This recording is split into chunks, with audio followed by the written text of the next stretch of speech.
In this tutorial, I'll show you how to create this image by using Blender and Stable Diffusion XL.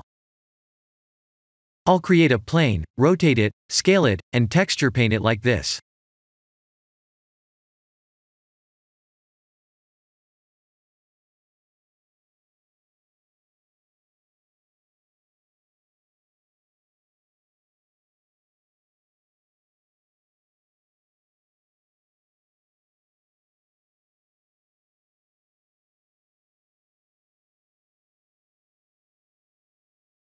Please render the image and import it in Stable Diffusion.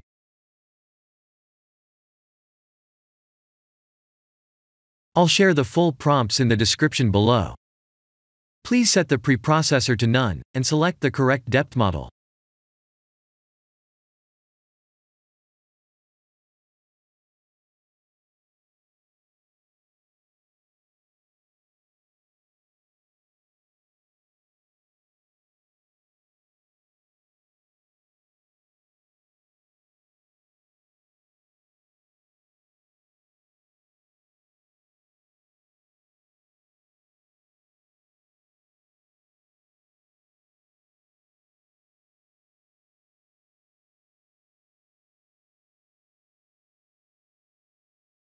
Now that the AI knows what we need, let's send this result to image to further enhance the details.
This is the end of the tutorial. Thank you for watching.